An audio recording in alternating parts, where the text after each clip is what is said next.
What is going on, Dominator? David Dominator here, and today we are here with a new video, a new setup, everything.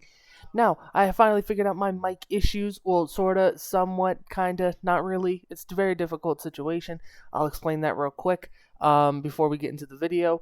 But realistically, it's just I'm having a big problem with just trying to keep everything under wraps. Obviously, you guys can tell there's a new outline around. Everything's kind of new and improved. Uh, I needed to fix my NVIDIA, and then once I fixed my NVIDIA, my pre-done settings were already just messed up and completely screwed.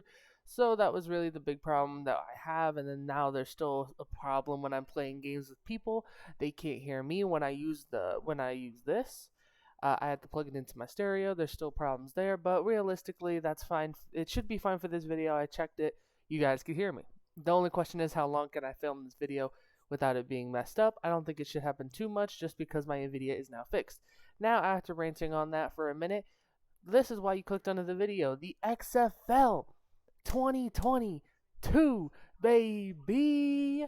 They are releasing tomorrow I think I'm going to put this up as quick as possible tonight.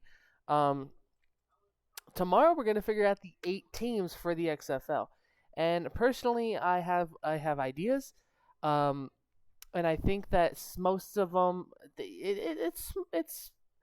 I think mine are very smart, and I'm going to tell you why these 8 teams are more likely going to be in the new XFL.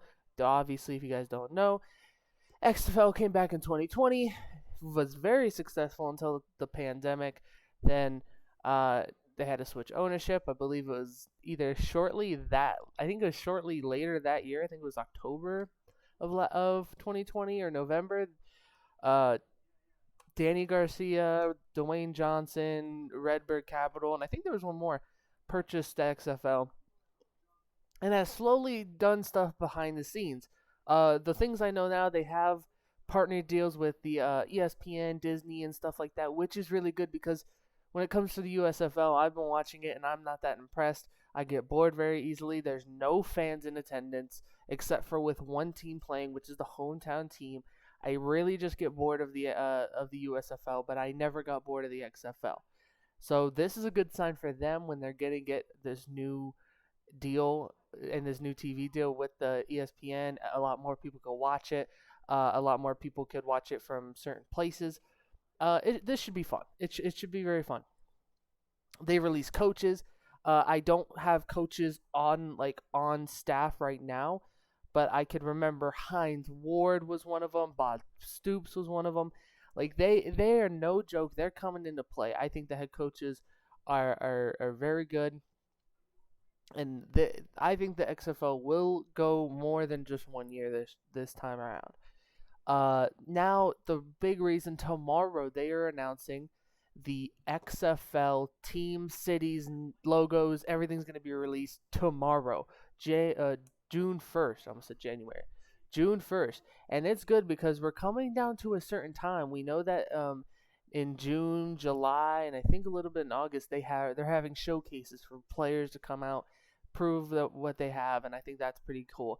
Now, the whole thing I have is that I wonder what they're going to do with the draft. Are they going to do a draft like they did last year, the previous seasons? And when are they going to do that? I think last time they did it was in October.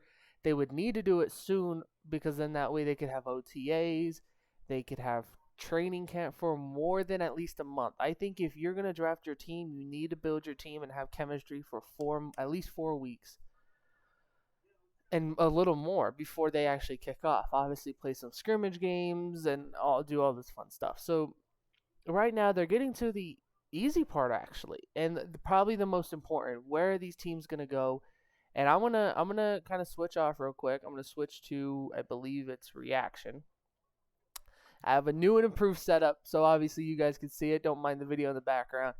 But I have a new improved setup. New and improved, obviously, up to this corner. You got my all this. I don't know if this is going to be the permanent thing. I just felt like it was just a lot of open room over here, so it was very difficult to try to keep a reaction video.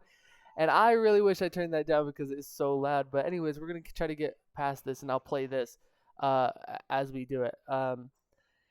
And there's no sound to this. One team and both teams I think are going to be right here. I think Dallas and Seattle are going to stay. The reason for Dallas is because their headquarters is in Dallas, and I just something just tells me Dallas is it's a football town. No matter how much we all hate the Cowboys, and if you're a Cowboys fan, sorry, but you guys love the Cowboys. Dallas is obviously a big market, and I do think that Dallas is a very, very big possibility. Now, with that being said, why do I also think that Seattle's a big place? They had by far one of the best attendance. They weren't the best, but they were close to the best.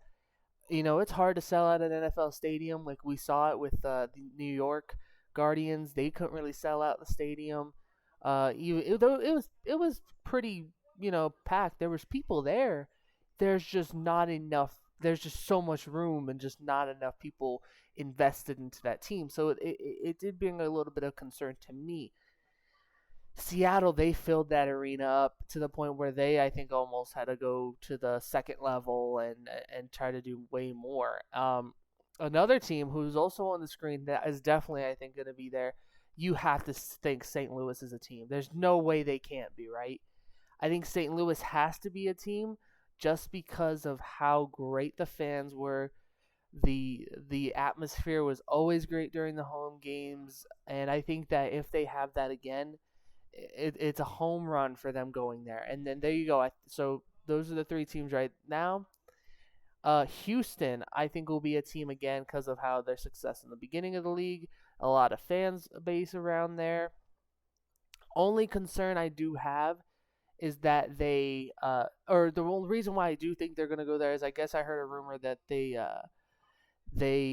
have already rented out that stadium that they played in 2020, and they're now going to play games there again in 2023. So that's kind of like a spoiler. Another reason why I think Seattle's a team there is because I guess the head coach, or no, the offensive coordinator said he was a XFL coach for the Seattle team.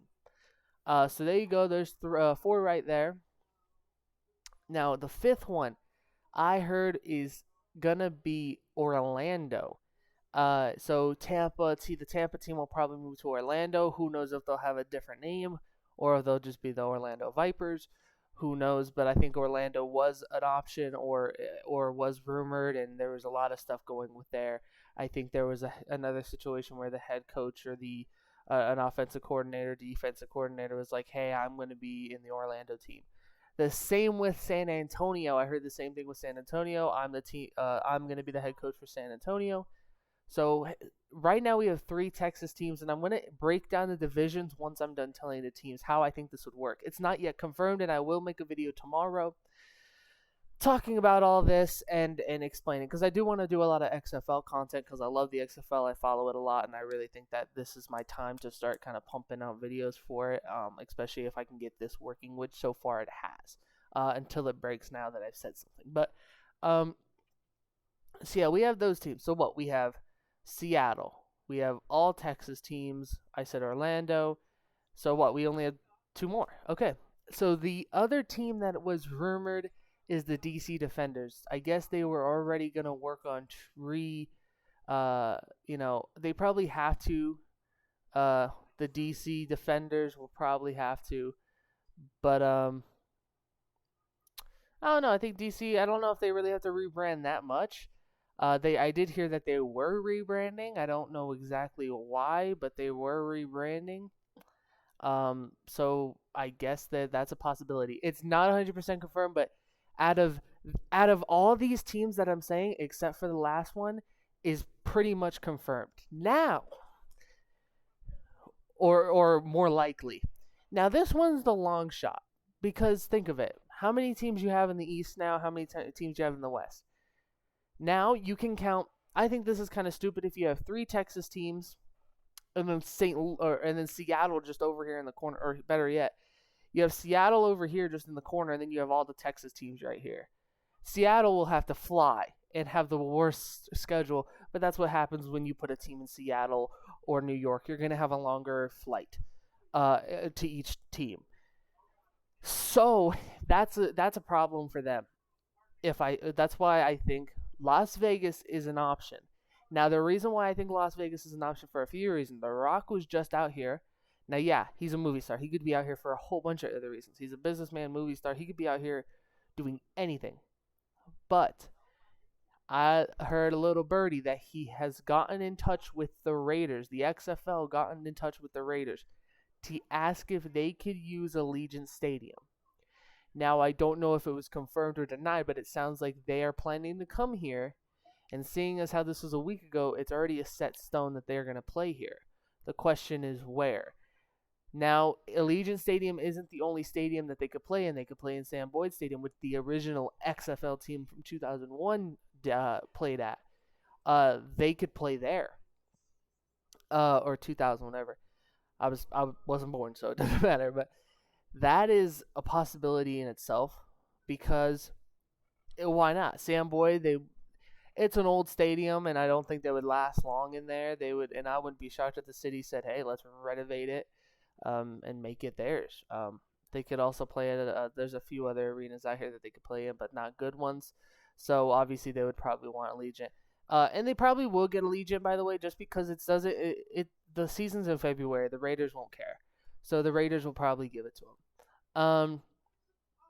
I think it's just a concern that I think it's the Raiders who didn't want to share with UNLV, but I think that's because the seasons aligned. So those are the teams I say. So I think in the West we'll have Seattle, Dallas, San Antonio, Las Vegas, Orlando, Houston, St. Louis, and DC. Those are the 4 teams from each conference. Those are the 8 teams I think of. And man, I'm so hyped. I hope that Vegas gets a team just so I can go see games. And I think it'll be fun. Now, last year I was a fan of the Seattle team. And now I would love to be a fan of the Vegas team. So I'm ready. I can't wait to see what happens. And yeah. And so that's all I really could say. Those are the teams I feel are the most confident. Out of all of them, Vegas is kind of an iffy one just because it's not, it's confirmed, but it's not at the same time. But so we'll see. We'll see tomorrow. And then it's also branding too. I didn't think about that. You would have to assume most of the teams would probably go back.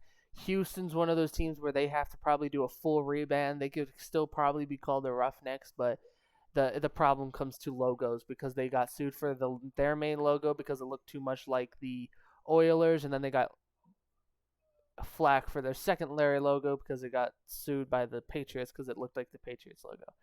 That one I think was a little iffy. I even said that this was definitely copyright. It looked like the Oilers, but whatever.